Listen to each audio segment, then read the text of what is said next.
Now, a lot of people look at that and think, yes, that's what I want. That's the ultimate. But until you own lakefront property, you don't realize all of the serious problems that can come from owning lakefront property. So today we're going to talk about the serious problems with owning lakefront property here in Idaho, and hopefully help you from making a big mistake. Hey guys, welcome to another episode of Living Life in North Idaho. My name is Trent, and on this channel we talk about what it's like living, eating, working, playing, and buying real estate here in Idaho. If that's of interest to you, go ahead and tap that subscribe button, hit the notification bell so every time I come out with a new video, you're getting notified. So again, guys, we're going to talk about the serious problems with owning lakefront property. You're not going to hear about this on HGTV or some of the other YouTube channels or any realtor who's selling lakefront property, because it's viewed as the ultimate investment, that it's the best thing you could possibly do. But they're not going to talk about the big problems, and that's what I want to talk about, because if you don't know about these, you could spend all of your money to get the ultimate dream and realize this is kind of a nightmare. And the first thing we need to talk about is the location of that lakefront property.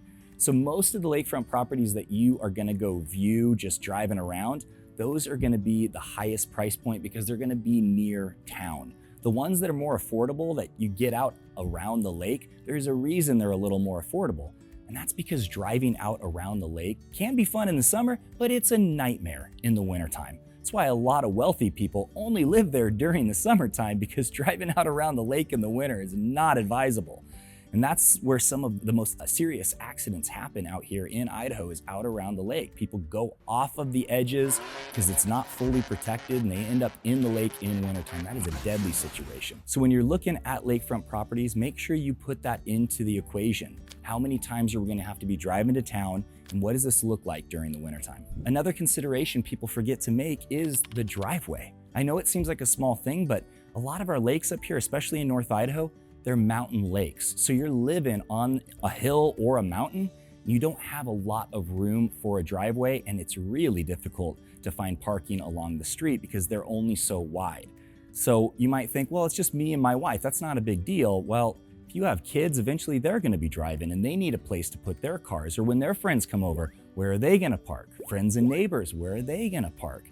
Pretty soon you can be finding yourself in basically a taxi situation where you're having to drive to the end of the road to pick up your friends and bring them to the house, and that's not very convenient. So make sure you take that into consideration when looking at a lake house. Everything might be perfect, but if you can only fit a couple of cars in your driveway, that can be a big problem. And another serious problem that a lot of people don't think about is when you live out around the lake in a lake house year-round, it's pretty much guaranteed not all your neighbors are going to be there throughout the winter time. A lot of them, like I said earlier, are only there in the summertime. Now, you might think, great, it's more privacy for us. But when you're out around the lake, communication can be a problem. Sometimes cell phone signal gets knocked out, storms, fires can cause a real problem. And if you don't have neighbors to rely on, you are on your own, especially if communication gets knocked out. And for most people who are living in the city, they think, man, isolation, that sounds wonderful. Well, you gotta know, if you're at work and your wife is home most of the day and she's all by herself, oftentimes that can leave them feeling fairly vulnerable and unsafe. I've seen this a lot because I was in low voltage security systems. Sorry for the rocking, but I'm on a boat. I saw that with low voltage security systems. People would end up investing tens of thousands of dollars into security and cameras because the wives just did not feel safe being at home alone. So another thing you really want to consider. And on that topic of poor communication, you oftentimes do have poor cell phone service and internet service. A lot of people end up having landlines. If you're younger, that's where the line is buried under the earth and connects to a demarcation point. Anyway, basically, you're gonna need to consider that. Now, you might think, well, there's Starlink, right? Well, if you can see, there's a lot of trees and mountains. So Starlink isn't always gonna be an option. And then they're not putting cell phone towers out on the other side of the lake unless there's a town and a population out there. So anytime you're looking at a lake house, make sure you pull out your cell phone and be sure that you're getting good service, especially inside the house. You don't want to have to be going outside to have a phone call with somebody. And it's important to keep in mind, because you are up here in the mountains, you're gonna have less daylight. And that might not seem like a big deal, but it does get to you, especially in the wintertime when we have darker months. You're only compounding it by having even less daylight. Now, for people like me, I get massively affected, not only mentally, but physically with not having enough daylight. We have a massive vitamin D deficiency up here. Panhandle Health always advises that you're taking vitamin D as a supplement. So just know, if you've never been in that situation where you're not getting daylight the full amount, it might affect you, and that might be something you need to consider. Now, not every home is going to deal with that. It just depends on which way it's facing. So make sure the agent that you're working with knows that that is going to be a thing for you, and to only look at homes that are facing in the right direction. And if you are serious about looking at real estate here in Idaho, that's why me and my team are here. So feel free to reach out at the phone number or email address listed below. Day, nights, weekends, it doesn't matter. On to the next one. Now, if you notice, I'm fairly close to these houses right here, right? And I don't normally park this close to a lakefront property, but I wanted to be able to have a good background, and I didn't see anybody outside, so I don't think I'm bothering anybody. But the point being that just because you pay $5 million for lakefront property, you still don't own the water rights. Boaters can come up and throw down anchor right outside of your house, and there's really nothing you can do about it.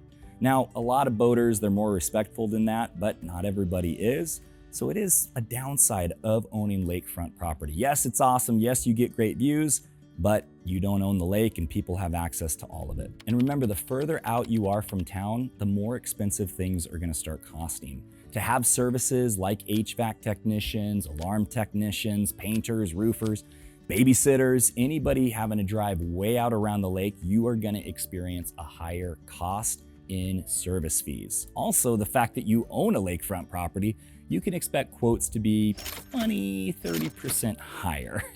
And you're gonna see that across the board. Now, I know most people are thinking, well, if they can afford a lakefront property, they probably don't care. Maybe.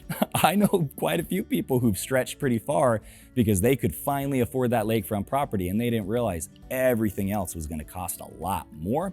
So it's just something that I want people to be aware of. In case you've been saving to get that lakefront property, just know the costs are going to be higher. And don't think it's just companies that are doing that.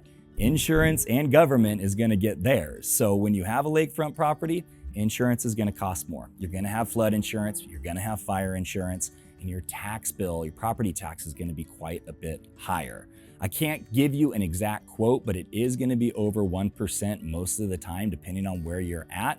And so again, most people are thinking if you have a lakefront property, you probably don't care.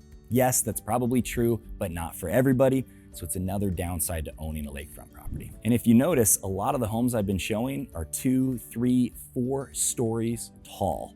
And that's because building out around the lake, it's very rare to see a 1-story house because oftentimes the lots aren't that big. It's not impossible, but it's just something you need to consider. For me, I have knee and hip issues from doing extreme sports most of my life. So climbing up and down stairs all day long is kind of a nightmare. And I live in a 3-story house right now, so I'm not just saying these things. It's a real thing. In fact, some of the homes I was in doing alarm systems in my late 20s, they had elevators on the lakefront properties, the really expensive ones, just because walking up and down is a pain in the butt. So if you're of older age and you're thinking, yeah, we want lakefront property, make sure you keep that in mind. There's gonna be quite a few stairs. There's also quite a bit of incline. Now, not every house is like this. You can find lakefront properties that have beaches, but a lot of times up here in North Idaho especially, you're gonna have steep hills. So you either need to be walking up a lot of stairs or a long trail, or have a tram that takes you up and down, which is another expense and can break down, and you want to get it inspected because if those things fail, boy, you're going to have a ride. But make sure that you consider that too. You're not going to have much of a backyard. Now, sure, you're going to have a dock, and sometimes that's even more awesome, but not having a backyard can be a big bummer for some people, especially if you like to have parties and be able to let the kids play outside or have a dog that needs to use the bathroom. It's another thing that people do not really think through before they buy lakefront property. Now, I'm not trying to discourage you from buying a lakefront property. If this is your dream, make it happen. I'm just trying to let you know that there are these really bad downsides that if you're not aware of and you end up buying into them and have these downsides, it can really take away from that dream. There are ways to achieve beautiful views and access to water without having to buy right on the lake and deal with some of these downsides. And it's called secondary waterfront properties. We have a ton of them. Now, yeah, you're not gonna have a dock that you can just walk down to and take a swim, but you can always get a slip or do dry docking with Haggadon or some of the other marinas around here. Yes, it does sometimes take quite a while to get one, but I started looking last year and was able to buy this boat and get a slip with it. And it only took me about 9 months to be able to find it. So it's always possible. You just know that if you absolutely have to have that dock, you're gonna sometimes be putting up with these downsides, but there are other options with secondary lakefront property. Now, this isn't everything you need to know about buying lakefront. These are the major problems, and I'll be coming out with more videos talking about what other issues and some of the pluses and all the things when it comes to lakefront property here in North Idaho. So make sure you subscribe and hit the notification bell so you get notified when I come out with that. Make sure you check out some of the other videos I have about living here in Idaho, and reach out anytime if you're serious about getting moved to Idaho. Thanks again, guys, and I'll see you on the next one.